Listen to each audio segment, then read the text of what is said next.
قدم اول کسی اینجا این بخش کماند اسپیشال اسنپ پوینت است اینجا کی براتون اینجا میتونه که یک اصل ساختمانی اینجا با 2 کنه با 5 کنه با 40 ش براتون نشان بده یا مثلا هر یک میلیون میلی براتون نشان بده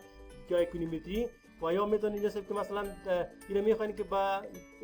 500 تقسیمش کنین بالای از کلیک میکنین بالای ابجکت کلیک میکنین میره براتون 5 کرد اینجا شما کماند دارین به نام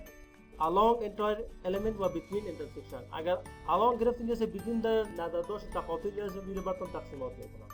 و اگر این جیسے شما انتخاب کنین و بس بگین جیسے که between intersection point تقسیمات امی عنصر ساختمانی تا جایی که تقاطع داره تا میده براتون و اگر شما بخواین که این مشخصات رو تغییر بدین شما میتونین که set special snap point بین این فرض مثال باز بگین که با 2 یا با 3 ایره باز بگین با 20% ش براتون نشان بده و ایره بگین که بعد از هر 1000 میلی برام ایره نشان بده با وجود که اومد که مشخصات رو براتون نشان بده دیگه کاماند داریم که به نام شو های تراکر جست شو های تراکر جست وظیفه‌اش چی است با وجود که اینجا شما داخل کاماند میشین جست اینجا اگر اینی آف باشه جست شما مشخصات خود اینپوتی که شما میکنین با سافت جست شما نمیدونید یعنی مثلا چقدر طولش مثلا انتخاب میگی یا مثلا چقدر زاویه‌اش باشه این شما دیدن نمیتونین صرف گرافیکلی از روی شکل شما میتونین که مثلا نقطه کلیک میکنین این رو براتون نشان میده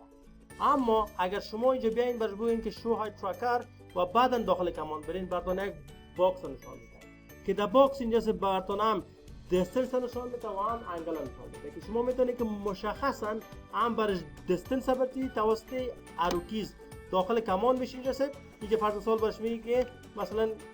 1320 یعنی 1 متر 32 سانتی سیز جسد توسط اروکیز پایین می مثلا تحت زاویه 45 درجه این طور میتونید براتون نمونه با اون مشخصات براتون انسرت کنید و اگر در شو های تراکر آف باشه میره براتون نشان نمیده و اگر یان باشه اینجا براتون دو مشخصات دیگه داره و اگر شما بخواید که مثلا دیستنس و انگل براتون نشان نده کوردینات براتون نشان بده x و y براتون نشان بده شما باید میتونید جسد که prefer x y coordinates and tracker با مجرد که اینجا بالای کلیک اینجا بیایی برگویی که prefer x y coordinate and tracker اینجا کمان جسد آله distance و انگل از بین میره شما با اساس کوردینات برش انتخاب میکنید که نقطه اولی رو انتخاب شده نقطه دومی رو شما میتونید که کوردیناتش انتخاب کنید و اگر شما مثلا همین کار شما میخواین که در خود آبجکتتان در سیبودی کنید شما باید میتونید ضرورت و الیویشن هم داره که به خاطر الیویشن شما میتونید که دیگه قسمت بیایم و برگوین که شوزی انتراکر شوزی انتراکر بگیرید باز انتراکر براتون میرسه کوردینات زید هم براتون نشان میده دایی حالا که ما نداره میرسه چون تو کار کردن میریم تیردی برامون صفر نشان میده و اگر در تیردی کار میرسه باز الیویشن هم باز نظر به گراوند لول براتون نشان میده کمان دیگه کسی نیست اینجا elevation value origin کسی نیست اینه براتون چی میکنه که اگر شما یک پروژه را خود طبقه بندی داره مثلا منزل اول منزل دو منزل سه اگر شما بخواید که امی خود زید تراکر یا elevation ارتفاع نظر به کدام لول براتون انتخاب کنه شما میتونید که اینجا انتخاب کنید از قسمت اینجا دو آبجکت داره که پروژکت 0 است و دیگه کرنت استوری است فرض مثلا شما میخواید که زید از گراوند لول براتون نشان بده شما چی رو انتخاب میکنید پروژکت 0 رو نشان بده اگر شما بخواید که در کدام منزلی که قرار دارین از اون الیویشن براتون انتخاب کنین شما باز چی انتخاب میکنین کرنت استوری و اگر شما بخواید که فرض مثال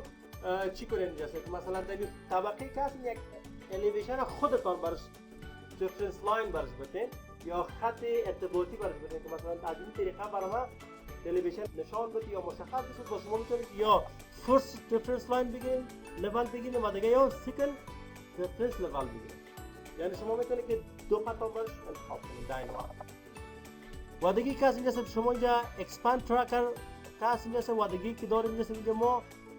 آی پارامتر اگر یا اینجا صرف اگر چیک باشه کسی براتون صرف سمبولا رو نشان میده اما خود نامش براتون نشان نمیده قبلا که بود اینجا براتون نشان میداد مثلا کوردینات و x کوردینات y کوردینات و z کوردینات یا فرض قبلا که بود اینجا با اساس دیستنس و انگل بود نه اگر ما با شکل قبلی بیارم میام مثلا بگم که پرفر پولار کوردینات و اینا اینجا زید آف کنم آل سکند اینجا برای من دیستنس و انگل است اگر ما بیایم باش بگوییم که آی پارامتر تک این براتون اینجا صرف سامپولا رو نشان میده یا لوگوش نشان میده و خودش براتون نشان نمیده یا همون ساینی که داره همون براتون نشان میده دیگر براتون نشان نمیده. دیگه که داریم اینجا ما داریم که گرید اسنپ داریم. مثلا گرید اسنپ چی میکنه؟ مثلا اگر یاف باشه شما میتونید که در هر قسمت کلیک کنید و این خود شکل کسی مثلا به شکل یک گرافیکی است، مثلا که شکل گراف داره یا ورق گراف داره که خطای افقی و عمودی تشکیل شده. اگر شما اینجا با مجرد که بالای گرید اسنپ چی کنید مثلا دار سنگ که با استقامت کرسرتان اینجا یا ارو اینجا یک دات سیاه داره اینجا که حرکت میکنه کتیش بر طرف که میری اینجا یک حرکت سیاه داره اینجا دینی قسمت ها ایج تقاطع خط افقی و عمودی. مثلا داخل کماند لاین شد اینجا با مجرد که اگر در قسمت کلیک کنید راسن اینجا دمو ایج انجامی دیگه براتون اینجا ارتباط میگیره، یعنی به هر اندازه که زوم کنی از اون نقطه تقاطع است. اگر این آف باشه اینجا فرض مثلا اینجا اگر تو بخوای که مثلا خوب با دقت بگیرین مثلا اینجا انتخاب کردی اینا مثلا دی مرکز گرفتی از اینجا بر در مرکز معلوم میشه نه. اگر این مثلا زوم کنی در مرکز میشه، یعنی یکی از وظایف اسنپ یا گرید اسنپ همی است که در نقاط مشخص تقاطع خطای افقی عمودی براتون شروع کار کنه. و دیگه که داریم میرسه مثلا اگر یان باشه اون باز اون نقطه رو براتون نشان میده و اگر دیگه که داریم میرسه اینجا ما داریم که اسنپ گرید داریم میرسه که اسنپ گرید چی میکنه میرسه که اسنپ گرید براتون نقطه سیاه رو نشان میده اما با استقامتی که کرسرتون حرکت میکنه یا هم که حرکت میکنه، یعنی در نقاط تقاطع براتون ارتباطش نمیده. مثلا کتی با استقامت کرسر میرسه بره که حرکت میکنه در جایی که تو کلیک کنی اونجا برات انزرت میکنه. اگر شما باز کانستراکشن گرید بگیریم باز اون نقاط تقاطع براتون انتخابش میکنه. گرید دیسپلی رنج است اگر بگیریم فرض مثال یک گرید دیسپلی میگیریم میخوای که مثلا این اشکال گرافیکی خطای افقی عمودی براتون نشان داده شما رو بیخی آف میکنه. اما اگر آف هم کنین مثلا اگر شما اینجا بگیرین مثلا کانستراکشن گرید بازم اگر کلیک کنین مثلا دیگه قسمت با مجرد که شما این پاس گرید دیسپلی کنین پاس در نقاط تقاطع براتون نشان میده. دیگه یک از اینجاست ارتوگونال گرید است و روتیتد گرید است و ست روتیتد گرید است. اگر شما روتیت گرید بگیرین تحت یک زاویه مشخص میشه براتون خود خطای افقی عمودی براتون تحت یک زاویه میاد. و اگر بخواین که امیر ست کنین تحت یک زاویه مشخص در یک نقطه کلیک میکنی بعدا در دیگه نقطه با اون استقامت خط براتون اینجا دوران میکنه. و اگر بخواین که پس به شکل ارتوگونال یا عمودی باشه بالای زی کلیک میکنی به شکل عمودی براتون اینجا نشان میده. و دیگه کسی جیسے اینجا editing plane display کسی جیسے این اینجا بعد دیگه قسمت ما میخوانیم جیسے که مثلا اگر شما در 3D باشه در 3D فرض مثال شاید اینجا اینجا که من در 3D هستم جیسے ساحه کار ما دینی ساحه بلو ایریا است. یعنی مطلب چی است؟ اگر من مثلا دیوال رسم کنم سرفیس دیوال و جسد یا شروع یا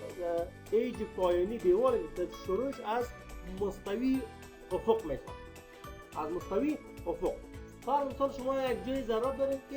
یک دیوال است، یک دیوال دیگر در دیوال شما میخواین که بیرون بکشه. با شما ضرورت باید دارید که editing plane یا مستوی که شما در او کار میکنین یا ویرایش صورت میگیره شما باید او را تغییر بدین. اگر این تغییر ندی مثلا اگر تو بخوای که یک دیوال به استقامت زیر رسم کنی این برات از پایین رسم میشه. به اون خاطر شما میتونین که یا بالای زی کلیک کنین مثلا پیک پلین یا میتونین که نه بالای زی حالا خب فعلا نی هورایزونتال است هورایزونتال برات نشان داده. با مجرد که ورتیکال بگیرین جسد این پلینه که به شکل افقی بود این به چی تبدیل میشه؟ با عمودی. یعنی انال سرفیس کار شما مستوی مقابلتان شد یا مستوی جانبی شما میشه. و اگر پاس بخوای که افقی بگی میتونی که افقی رو بگیری. و اگر بخوای که تحت یک زاویه بگیری تحت یک زاویه هم میشه که مثلا دیگه قسمت می باشه میگه که editing plane pick plane یا میتونی جسر که از این قسمت که دیگه قسمت آمدی برش که پیشتر برام گفتم جسر pick plane بالای زی کلیک میکنی یک زاویه مشخص از خودت انتخاب میکنی مثلا تحت یک زاویه. فرض مثال در این قسمت حالا سعی تحت اون خطی که شما آوردین جسد مستوی کار شما تحت یک زاویه مثلا شما در قسمتی از پروژه ضرورت به این نبسته باشین که آبجکتان تحت یک سطح میلاندار کار شود شما میتونید که پکتلین بیاین و از این پکتلین جسد بازی را اوت کنید و در غیر از او به شکل دیفالت کسی جسد مستوی افق است پورا بود میتونید جسد که با دو طریق کنید یکی از این طریق میتونید که جسد که اینجا بالایش کلیک میکنید جسد در اوکی بالایش کلیک میکنید جسد اینجا پرش جسد بیل بیشانه برش میگیرید مثلا به سمت محور زایت میگیرید جسد زایت که گرفت جسد بالا میریشید جسد مثلا با مجرد که محور زایت جسد زرد شد با همین استقامت جسد بیره بالا میری شفت میگیرید جسد بالا میکنید در هر سطحی که کار دارید یا الیویشن که کار دارید در اون سطح آمد